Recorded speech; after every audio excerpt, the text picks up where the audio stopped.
우리에게 주시는 하나님의 말씀은 구약성경 창세기 18장 8절부터 15절까지 말씀입니다. 구약성경 21페이지에 있습니다. 제가 읽겠습니다. 아브라함이 엉긴 젖과 우유와 하인이 요리한 송아지를 가져다가 그들 앞에 차려놓고 나무 아래 모셔 섬에 그들이 먹으니라. 그들이 아브라함에게 이르되 내 아내 사라가 어디 있느냐? 대답하되 장막에 있나이다. 그가 이르시되 내년 이맘때 내가 반드시 내게로 돌아오리니 내 아내 사라에게 아들이 있으리라 하시니 사라가 그 뒤 장막문에서 들었더라. 아브라함과 사라는 나이가 많아 늙었고 사라에게는 여성의 생리가 끊어졌는지라. 사라가 속으로 웃고 이르되 내가 노쇠하였고 내 주인도 늙었으니 내게 무슨 즐거움이 있으리요. 여호와께서 아브라함에게 이르시되 사라가 왜 웃으며 이르기를 내가 늙었거늘 어떻게 아들을 낳으리요 하느냐. 여호와께 능하지 못한 일이 있겠느냐. 기한이 이를 때에 내가 내게로 돌아오리니 사라에게 아들이 있으리라. 사라가 두려워서 부인하 이르되 내가 웃지 아니하였나이다. 이르시되 아니라 내가 웃었느니라. 아멘. 담임 목사님 나오셔서 말씀 선포하시겠습니다. 오늘은 성령 강림절 후 네 번째 주일입니다. 오늘 제가 설교 말씀드리는 이 성경 본문은 이번 주일이 아니고 지난 주일 본문입니다. 근데 오늘 말씀을 드리고 싶어서 지난 주일 말씀을 오늘 봉독을 했습니다. 이 말씀을 중심으로 해서 후반기 사역에 임하며 웃음이라는 제목으로 설교 말씀을 드리겠습니다. 그 학자들 중에 보면은 쭉 이렇게 그 한 부분에 아주 그 실력 있는 사람이 있는가 하면 정말 박식하고 그 똑똑한 학자들이 있어요. 예를 들면 뭐 한 10개 국어를 한다든지 언어도 뭐 중세부터 시작해서 현대 언어까지 다 한다든지 정말 뭐 석학들이 있는데 그 중에 한 사람이 이태리의 기호학자인 움베르토 에코라는 분이에요. 그래서 기호학에 대한 책을 썼는데 학자이면서도 소설도 썼어요. 중세 소설을 썼는데 얼마나 박식한 사람인지 그 사람 소설을 읽으려면 중세 언어에 대한 사전을 하나 가지고 읽어야 읽을 수 있을 정도로 그렇게 대단한 실력자인데 그분이 쓴 소설 중에 영화로 만들어진 것이 있어요. 그 옛날 007 영화의 주인공이었던 션 코네리가 주연을 했던 영화인데 장미의 이름이라고 하는 영화예요. 이제 그 젊은 수도사하고 마을 소녀하고 사랑 얘기가 이제 복선으로 깔려 있는데 그 내면에는 뭐냐면 전설에 있는 중세 수도원에 있었던 가장 큰 도서관이 불타서 소실된 사건을 이제 다루고 있는데 그 한 중세 수도원에 연쇄 살인 사건이 계속 일어나요. 수도사들이 계속해서 죽는 거예요. 근데 그 사건이 일어난 배경이 뭔가 하면 이 박식한 사람이라서 아리스토텔레스의 시학이라는 책이 있는데 그 중에 2권이 희극인데 그 책이 사실은 사라져 버렸거든요. 근데 이제 그 얘기를 하고 있어요. 그래서 이제 그 수도원장 요르게라고 하는 수도사가 이제 다른 젊은 수도사들이 그 책을 보지 못하도록 도서관 아주 깊은 곳에 감춰두었는데 어느 날 젊은 수도사가 그걸 보고 읽기 시작하면서 전달이 되니까 그 책의 갈피에다가 독약을 묻혀놔서 잘 안 떨어지니까 이렇게 침을 묻혀서 떼면은 전부 다 그 된 사람은 이제 죽게 만든 거예요. 근데 그 희극론이라는 책의 내용이 뭐냐면 한마디로 말하면 웃음이에요. 웃음에 대한 책인데 이 수도원장인 요르게는 이 수도사는 절대로 웃음에 대한 책을 읽어서는 안 된다는 믿음을 가지고 있어요. 왜냐하면 사람이 웃으면 하나님께 대한 경건과 금욕적인 삶의 성스러움이 훼손되는 것이라고 믿었어요. 웃으면 그 대상에 대한 경건성과 권위와 두려움이 사라지게 된다는 거예요. 그래서 웃으면 하나님께 대한 그 하나님의 섭리의 위대함이 제거되어져서 하나님의 권위를 부인하게 되고, 반대편으로는 사탄의 엄청나게 두려운 악마적인 권세의 두려움이 제거되어져서 사탄에 대한 경계가 느슨하게 되어진다는 거예요. 그래서 웃으면 신자들이, 마침 웃음이라는 것은 신자들에게는 독약과 같은 것이라서 웃기 시작하면 하나님께 대한 경건과 금욕적인 이상이 상실되어서 교만하게 되어지고, 바로 적그리스도는 그 교만으로부터 웃음은 인간만이 가지고 있는 고유한 본성이라는 잘못된 신성모독의 마음을 갖게 되고 그렇게 변질되게 된다는 거예요. 그래서 웃음을 제거하는 것이 진정한 경건이다. 그래서 수도원장 요르게는 수도사가 웃음에 대한 책을 읽어서 웃음이 전파되면 이 수도원이 망하는 거다, 그렇게 생각을 하고 책에다가 독약을 묻혀서 그 책을 보는 수도사마다 다 죽음을 당하는, 그러면서 이제 사건이 커져서 그 도서관에 화재가 나서 전설에만 있는 가장 많은 장서를 가지고 있던 수도원의 한 도서관이 사라져 버렸다는 뭐 그런 내용의 이야기예요.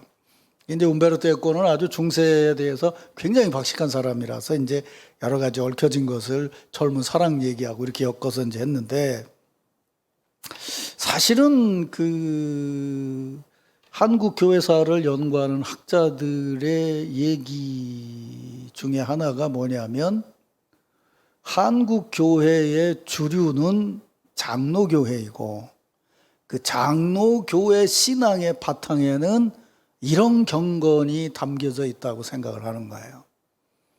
그래서 우리 부산에도 장로교회가 많은데, 사실은 부산의 장로교회는 부산 사람들이 세운 장로교회가 아니고 6.25 이전 이후로 이북에서 내려온 장로교인들이 교회를 세워서 그 열정으로 교회가 세워졌는데, 그 장로교 신앙의 중심이 바로 이런 경건이 담겨져 있다는 거예요.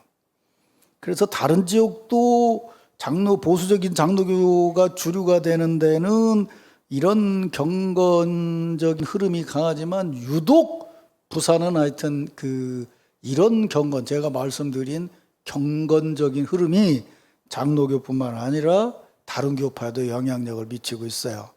물론 몇십 년 안에 순복음교회의 신앙과 근래에는 경배와 찬양이라는 것이 들어와서 교회 안에 분위기가 많이 달라졌지만, 그래도 왠지 신자들 생각에는 웃는 것보다는 예배는 좀 엄격해야 되고 좀 엄격한 표정으로 예배를 드려야 된다, 이런 생각이 주를 이룬다는 거예요.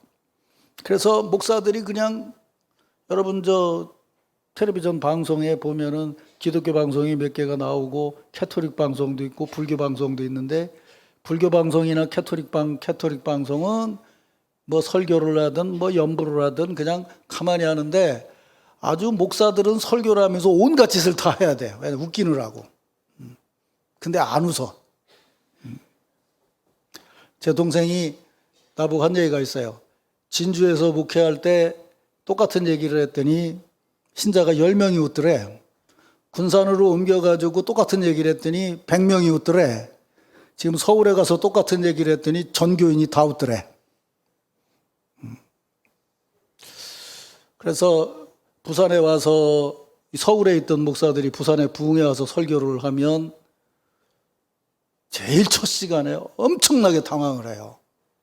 자기는 분위기를 풀려고 웃는 얘기를 하는데 이러고 쳐다보고 있거든. 그러니까 이게 통해야 되는데 안 통하니까. 그래요. 그런 것 때문에 많이 지역 특색도 있고 뭐 여러 가지 있는데, 어쨌든 한국 교회의 옛날부터 나오는 흐름은 교회는 엄격해야 되고 엄숙해야 되고 이런 것들이 주류 흐름이었는데, 이게 사실은 개신교의 흐름이 아니고 캐토릭에서부터 내려오는 굉장히 엄격한 흐름인 거예요. 개신교는 사실은 그런 흐름이 아니에요. 왜 아니냐면, 캐토릭은 교회가 부름 받은 사람들만 교회예요. 그러니까 신부, 수녀, 수도사만 교회고 평신도는 교회로 인정을 안 해요. 개신교는 성직자 플러스 성도기 때문에 성도들이 있는 곳에는 웃음이 있을 수밖에 없는 거예요. 제일 쉬운 예로 캐토릭 수도사들 사이에서는 아기가 안 태어나잖아요. 근데 개신교는 신자들 사이에서 아기가 태어나죠. 어른에 태어났는데 인상 쓰는 사람 봤어요? 아니에요. 태어남이 있는 데는 웃음이 있죠. 근데 캐토릭은 모두가 다 하나님 앞에 자신을 드렸다고 하기 때문에 정상적인 생활을 하는 사람이라면 결혼을 하지 않잖아요. 그러니까 인간에게 가장 중요한 웃음이라는 것이 이미 하나님께 드려진 거라는 신앙을 가지고 있으니까 사실은 웃음에 거리가 있을 수밖에 없는데 개신교도 그런 신앙을 가지고 있는 분들이 있다는 거예요. 물론 있어야 돼요. 그때 지나칠 수 있다는 거죠. 그래서 오늘 제가 웃음이라고 얘기한 것에서는 성경은 웃음 없는 경건을 가르치는 것이 아니라는 걸 말씀드리려고 하는 거예요. 오늘 우리가 읽은 창세기, 여러분 잘 아시는 이 사건의 결과라고 할 수 있는 창세기 21장 6절에 보면 사라가 이렇게 고백하죠. 사라가 가로되 하나님이 나로 웃게 하시니 듣는 자가 다 나와 함께 웃으리로다. 이 언제 고백인지 아시죠? 사라가 이삭을 낳은 후의 고백인데 그녀는 하나님이 나를 웃게 하셨다고 고백을 해요. 하나님께서 아브라함을 부르실 때 맺은 언약이 25년이라는 세월이 흐른 후에 실제로 생생하게 실현된 자리에서 그 부부가 고백하는 것이 바로 이거예요. 하나님이 나로 웃게 하신다. 믿음으로 산 아브라함 부부를 하나님께서 웃게 하셨습니다. 믿습니까, 여러분? 하나님이 우리를 웃게 하신다는 말을 할 때는 우리가 웃는 모습으로 아멘 할 수 있어야죠. 그래도 악착같이 안 웃어 하여튼. 그리고 또 하나 중요한 게 있어요. 하나님이 나로 웃게 하시니 듣는 자가 다 나와 함께 웃으리로다. 바로 이 뒷부분이에요. 듣는 자가 다 나와 함께 웃으리로다. 하나님이 주시는 웃음을 내가 웃으니까 그 웃음으로 다른 사람들도 함께 웃게 되었습니다. 믿습니까, 여러분? 네. 우리는 신앙인으로서 하나님이 주시는 바른 웃음을 웃어야 돼요. 그 의미는 조금 뒤에서 다시 말씀드리겠어요. 그리고 그 웃음은 나만의 웃음이 아니고 다른 사람들이 보고 같이 웃는 것이에요. 이게 이제 현대사회의 딜레마죠. 이게 뭐냐면 참 그렇잖아요, 요새는. 내가 웃는데 이게 웃는 걸 웃을 수가 없어요. 왜? 내가 웃는 순간 저 사람 울거든. 참 경쟁이라는 게 묘해가지고 같이 웃는 것이 돼야 되는데 그렇지 못한 세상을 살아가고 있다는 것이죠. 그래서 인간의 삶은 하나님의 은혜와 예수 그리스도의 사랑, 성령의 감동 없이는 바른 삶을 살 수 없다는 걸 우리는 그것만 봐도 알 수 있어요. 사랑하는 성도 여러분, 이제부터 시작되는 후반기 사역에 사라의 고백처럼 여러분 모두가 진정으로 신앙적인 웃음을 웃고 여러분 때문에 다른 사람들이 웃을 수 있는 그런 신앙생활과 신앙사역을 이어가시기를 주의 이름으로 축원합니다. 오늘 아침 우리 이렇게 서로 인사합시다. 하나님이 웃게 하십니다. 이렇게 인사해요. 한 번 더 합시다. 오늘 아침 분이 되게 웃기네요. 그렇게. 우리 생긴 게 왜 이렇게 웃기게 생기셨어요? 그렇죠. 이거 진정한 의미에서 여러분이 다른 사람이 볼 때 웃기게 생겨야 돼요. 무슨 개그맨이 아니라 보니까 웃음이 나오는 삶이 돼야죠. 그죠? 이제 그 의미를 얘기를 하겠어요. 말이 좀 이상합니다만 후반기에는 웃기는 성도들이 되세요. 이게 이제 웃기고 있네 이런 말의 의미가 아니고 참 정말 마음에 기쁨을 주는 그런 웃음이 돼야 되겠죠. 자, 그러면 이제 오늘 주신 말씀이 가르쳐주는 바른 웃음에 이르는 신앙적인 과정. 이거 절대로 쉽지 않아요. 왜냐하면 생각을 해보세요. 25년 전에 약속했어요. 25년이라는 시간이 흐른 다음에 그 많은 것을 겪어온 다음에 25년이 여러분 말이 25년이죠. 75세에 25년이면 100살이에요. 태어나면 25살이에요. 25살에 만나면 50살이에요. 50살에 만나면 75세라고요. 여러분하고 저하고 만난 지 22년인데 아직도 3년 남았어요. 한번 생각을 해보세요. 예. 이게 기가 막힌 얘기라니까요. 이게 쉬운 얘기가 아니에요. 지금 제가 얘기하려고 하는 신앙적인 웃음과 다른 웃음을 사라가 웃고 있죠. 오늘 읽은 말씀에 9절 이하에 보면 주의 사자가 아브라함 부부를 축복합니다. 기한이 이를 때가 내가 정녕 네게로 돌아오리니 내 아내 사라에게 아들이 있으리라. 그랬더니 장막 뒤에 숨어서 이 말을 듣는 사라는 속으로 웃었다는 거예요. 그래서 하는 말이 나 늙었고 내 주인도 늙었는데 내가 무슨 낙이 있으리요 하면서 속으로 웃었다는 거예요. 이 속으로 웃었다는 말은 쉽게 말하면 드러내놓고 웃지 못했다는 거죠. 이 말은 웃음의 속과 겉이 다르다는 얘기겠죠. 사라는 하나님의 축복의 말씀을 들었는데 그때 온 마음과 온 몸을 다해서 기뻐하지 못하고 웃지도 못했다는 거예요. 그냥 허탈하게 그냥 기가 막힌 웃음을 웃었다는 거죠. 생각해 보세요. 그 기간 동안에 이게 지금 1년 전인데 24년 동안 지나는 동안에 애 없다는 것 때문에 얼마나 24년 만에 했겠어요. 무슨 애 없는 게 75세부터 없었어요. 시집 가서부터 지금까지 없었는데. 그러면 거의 100년 가까이를 자식 없이 산다는 것 때문에 지금하고 달라요. 지금하고 우리 어렸을 때 같은 거겠죠. 자식 못 나면. 옛날 말하자면 본부인이라는 일이 그랬잖아요. 그거보다 더한 시절이잖아요. 이거는 지금 자식 못 나면은 그건 완전히 돌이에요. 사람이 아니고. 그렇게 살았는데 이제 와가지고서 100살이 됐는데 이제 뭐 80만 넘으면 뭐 똑같다 그러는데 80 넘으면 뭐가 똑같냐 그랬더니 사나 죽으나 똑같다 뭐 누가 그러대.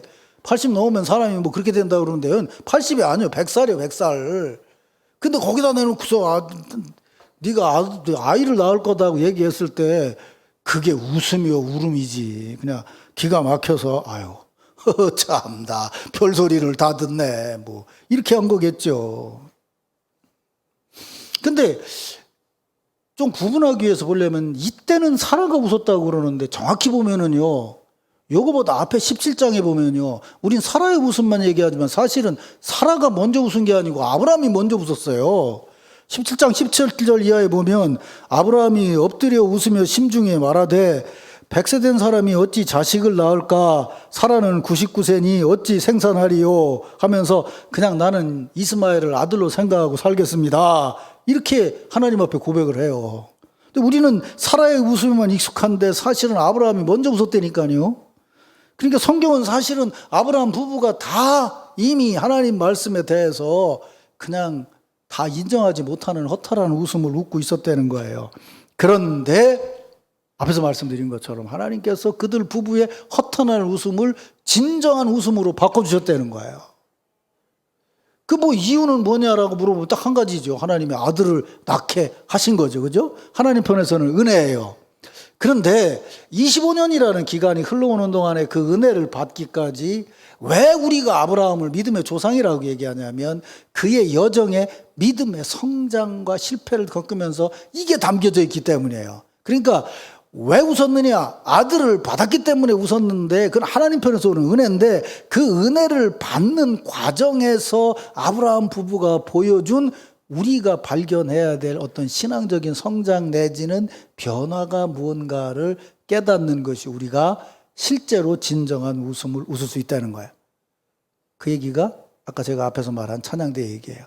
하늘의 영롱한 음악 같은 반주가 나왔는데 그것이 사람의 목소리로 찬양이 되면서 뭐라고 얘기하냐면 이 땅에 주의 은혜가 이 땅에 하나님 은혜 베푸셨는데 하나님이 그냥 아들 만들어가지고 준 게 아니에요. 99세 먹은 사라가 산고를 겪고 그리고서 아들을 낳은 거니 이것은 분명히 땅의 일이죠. 그죠?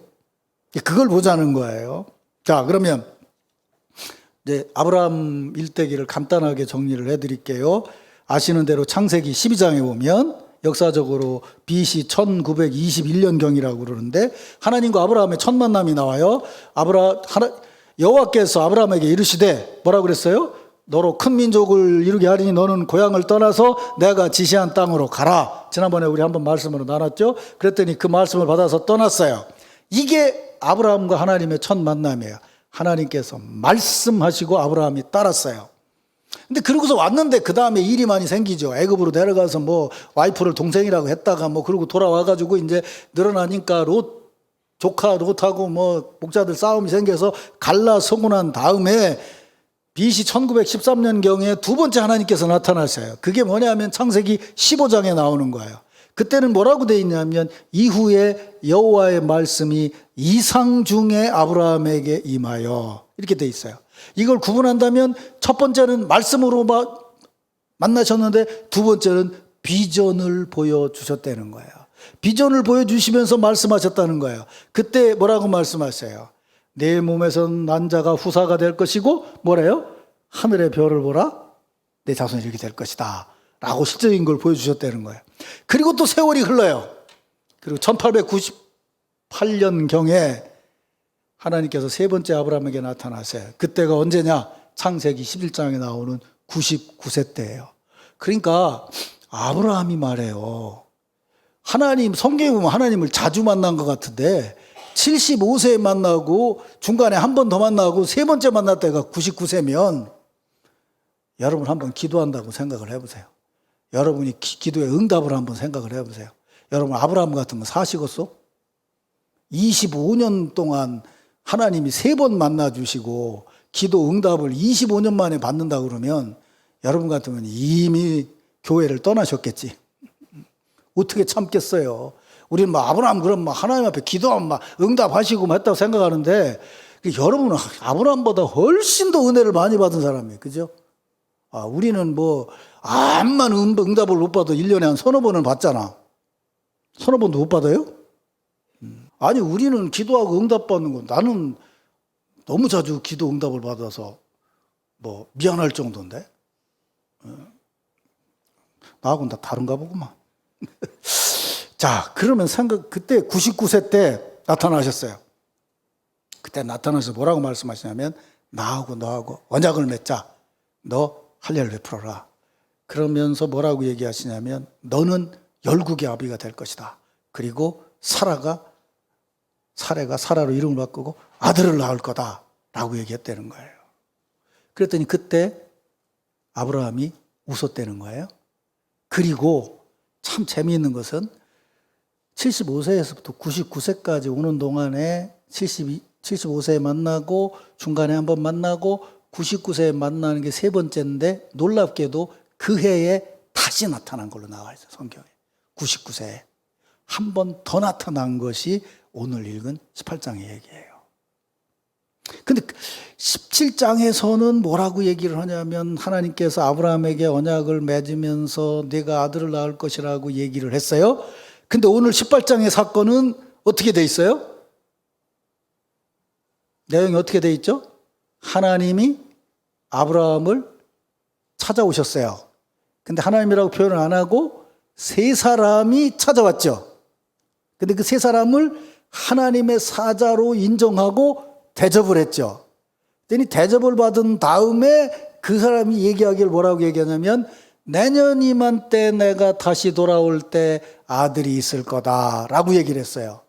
근데 재미있는 거는 아브라함은 웃었다는 얘기가 없는데 그 얘기를 뒤에서 들은 사라는 웃었다는 거예요. 그런데 웃거나 말거나 1년 후에 아들을 낳았어요? 못 낳았어요? 낳았단 말이에요. 자, 그러면 잘 들으세요. 이제 성경 흐름을. 하나님이 아브라함을 부르셨어요. 부르자마자 너 아들 낳아라 이렇게 한 게 아니에요. 말씀으로 얘기를 하셨어요. 잘 보면 네가 아들을 낳을 거라는 얘기를 먼저 하지 않고 너는 열국의 아비가 될 거라고 얘기를 했어요.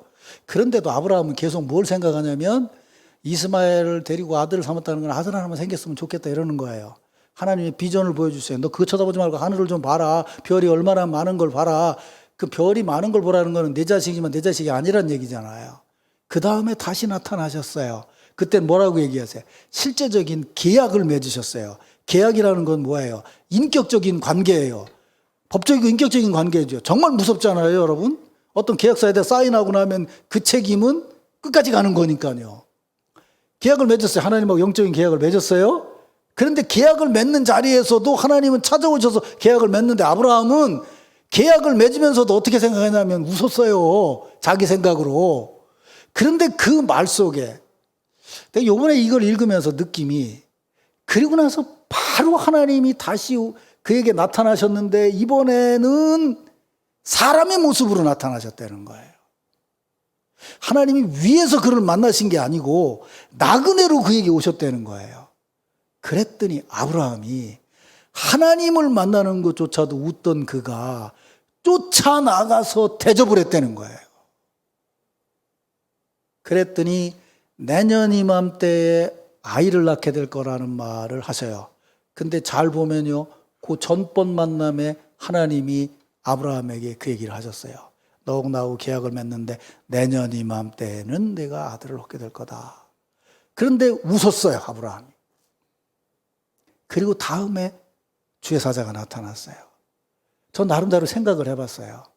아하, 아브라함이 하나님과 계약을 맺으면서 그 순간에는 인간적인 생각으로 하나님의 말씀과 계약을 맺지만, 할례도 행하지만 사실은 믿음이 없었진데, 다음번 주의 사자가 오는 그 짧은 기간 동안에 적어도 그의 마음에 변화가 있었다는 거죠. 어떤 변화냐면, 내 새끼 어떻게 하면 얻을 수 있겠느냐라는 생각을 넘어서서 열국의 아비가 될 거라는 생각을 품게 됐다는 거예요.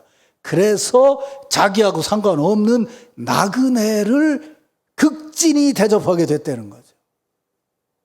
세 분이 왔다는 것은 신약성경적으로 말하면 삼위일체적인 내용을 담고 있게 됐다는 거죠. 그러니까 제가 오늘 지금 여러분들에게 말씀드리려고 하는 것은 바로 그거예요. 말씀으로 주님 찾아오세요. 비전도 보여주셔요.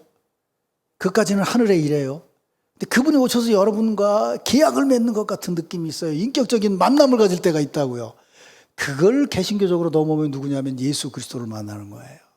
근데 예수 그리스도를 만나면서 우리가 깨달아야 되는 것은, 예수님은 하늘의 모습으로 오신 분이 아니고 누구의 모습으로 오셨어요? 인간의 모습으로 오셨어요. 예수님이 처음 오셨을 때 메시아를 맞이하는 마리아와 요셉은 나그네를 대접하는 것 같은 마음으로 예수님을 섬기고 키웠어요. 그랬더니 그 역사가 이어져서 부활의 역사가 된 거죠. 아, 왜 아브라함을 믿음의 조상이라고 하는가? 그 사람 믿음이 좋았기 때문인가? 아니에요. 흔들렸어요. 제가 이번에 설교를 준비하면서 깨달은 것은 뭐냐면, 이론적인 인격적인 교제를 넘어서서, 그러니까 예배를 드릴 때 말씀을 듣고 깨닫고, 그래, 주님은 나의 주님이시고 나는 당신의 자녀입니다라고 깨닫는 영적인 깨달음의 뒷면, 바로 그 해에, 그 뒤에 영적인 하나님을 섬김이 아니고 그거보다 낮은, 어떻게 보면 상관이 없는 것 같이 느껴질지도 모르지만 누군가를 그런 믿음을 가지고 인격적으로 극진히 대할 때, 그때 그 자리가 바로 하나님의 축복의 자리가 된다는 거예요. 믿습니까, 여러분? 이걸 깨닫는 것이 개신교 신앙이에요. 그러면서 그때 기쁨, 은혜를 나눌 수 있어야 된다는 거예요. 그랬을 때 진정한 하나님의 축복의 은혜가 있다는 거예요. 그 얘기를 중세에 나오는 무슨 예와 같은 얘기로 바꿔서 말하면, 성경에도 나오지만 뭐 그런 거 있잖아요. 어느 날 꿈을 꿨더니 말이에요, 주님께서 나타나셨어요. 내가 며칠 날 저녁에 너희 집에 가마. 그래서 그 사람이 말이죠, 집 치우고 준비하고 뭐 빵 굽고 뭐 만들고 잘 준비해놓고 기다리는데 저녁에 문을 뚝뚝 두드려요. 그래서 주님인 줄 알고 아이고 주님하고 나갔더니 웬 거린이 거기 와 있더라는 거예요. 주님을 기다리고 있는데 거린이 왔더라는 거예요. 끝에 다 극진히 대접을 하고 보내고 주님 오시기를 기다리는데 아무리 기다려도 오시지 않더라는 거죠. 그러다가 밤에 잠을 자는데 주님이 나타나셨어요. 그 얘기예요. 아니 저녁에 오신다더니 왜 안 오셨습니까? 애들 웃기는 말로 말하게, 내가 변장하고 갔지롱. 그랬대잖아요. 성경에 나오는 얘기죠. 내가 언제 주님을 섬긴 적이 있습니까? 내가 가장 약하고 연약한 자에게 대한 것이 곧 나에게 대한 것이다. 아브라함의 그 25년의 역사 속에는 우리가 신앙생활을 하면서 겪어야 될 수많은 얘기들이 정말 보석같이 담겨져 있어요. 그걸 깨달을 수 있어야 돼요. 근데 놀라운 것은 절대로 하늘의 것은 하늘의 영롱함이 아니라는 거예요. 이 땅에서 이루어져 가는 것이 되어져야 된다는 것이죠. 그 세 명의 주의 사자가 아브라함의 집을 지나쳐 갈 때 어디로 가고 있었어요? 소돔과 고모라 성으로요. 그 세 명의 사자의 목적은 멸망시키는 거였어요. 멸망시키는 길을 가던 그가 아브라함의 섬김으로 멸망을 선포하기 전에 출생과 새 생명의 축복의 역사를 그 가정에 먼저 선포했다는 거예요. 아멘도 안 하네. 하여튼 참 담력도 좋아. 멸망을 선포하러 가던 그가 그 가정에 축복을 먼저 베풀었다는 거예요. 놀라운 하나님의 은혜의 역사죠. 그 멸망을 선포할 그분이 축복을 선포했다는 게 뭐예요? 예수 그리스도의 복음이잖아요. 복음의 축복이 바로 그거잖아요. 그래서 우리는 이미 아브라함의 은혜의 역사 속에서 잘 들여다보면 신약성경에 나오는 복음의 역사를 할 수 있어요. 그래서 구약에 박식했던 사도 바울은 아브라함의 얘기를 계속하고 있는 거예요. 히브리서에서도 아브라함의 얘기를 계속하고 있고요. 사랑하는 성도 여러분, 신앙적으로 진정한 웃음을 웃는 길을 평생 걸어가시길 바랍니다. 틀림없는 것은 웃음은 하나님이 주시는 거예요. 우리가 만드는 건 아니에요.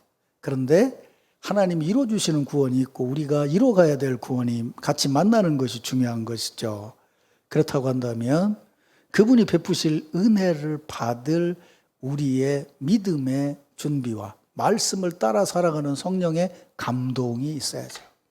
그것은 내 욕심, 내 생각, 내게 모자라는 것 채우기 위해서 바삐 사는 것이 아니고 내 것을 채우면서 산다고 살았는데 그것이 주님을 섬기는 것이 되고, 정확히 말하면 주님의 사자를 섬겼는데 주님의 사자를 주님의 사자로 본 게 아니라 나그네로 보고 섬겼더니 그 나그네가 주님의 사자로 복을 주시더라 그 말이에요. 그게 예수 그리스도 십자가의 은혜죠. 그 댄 파울이라고 하는 분이 쓴 책 중에 죽기 전에 해야 될 88가지 뭐 이런 재미난 제목의 책이 있어요. 근데 그 중에 그 죽기 전에 해야 될 88가지 중에 한 가지가 뭔지 아세요? 이런 게 있어요. 이웃집을 위해서 과자를 구워라. 그러니까 이게 미국 사람들 얘기니까 우리로 말한다면 이웃집을 위해서 전을 부쳐라. 얘기해요. 이게 무슨 얘기냐 그랬더니 이웃에 사는 사람들, 아파트 옆집에 사는 이웃에게 그냥 만날 때마다 영혼 없는 안녕하세요 인사하는 것으로만 그치지 말고 하루 저녁이라도 시간을 내서 당신이 잘 만드는 음식을 좀 하나 만들어서 거기다가 메모를 하나 적어서 이웃집에 건너줘 봐라. 그러면 당신이 그에게 진실된 마음을 쓴다는 것을 그가 알게 될 것이고, 그러면서 이런 얘기예요. 기억해라. 좋은 이웃은 인생이라는 과자에 박힌 초코칩과 같으니라. 만들어가는 거다 그 말이에요. 우리가 지금 여름 사역을 시작하잖아요. 여름 사역을 시작을 해요. 주님 앞에 기도해요. 전도를 위해서도 기도하고 유치부로부터 시작을 해서 청년까지 여름 행사를 위해서 기도해요. 이때 여러분이 해야 될 일이 뭐냐면 그 아이들을 위해서 과자를 굽는 일이에요. 믿습니까 여러분? 이 땅에서 우리가 해야 될 일을 해야 된다 그 말이에요. 작은 것이라도 아이들을 위해서 일하는 것이 주님이 받으시는 거예요. 그게 뭐냐 하면 바로 웃음을 웃을 수 있는 진정한 축복의 길이라는 것이죠. 우리는 아브라함의 일생에서 바로 이런 사역의 자리에서 웃을 수 있는 그런 진정한 축복, 그런 은혜를 체험하며 사는 것이 마지막 달을 살아가는 우리에게 주시는 하나님의 귀한 은혜요 은총인 줄로 믿습니다.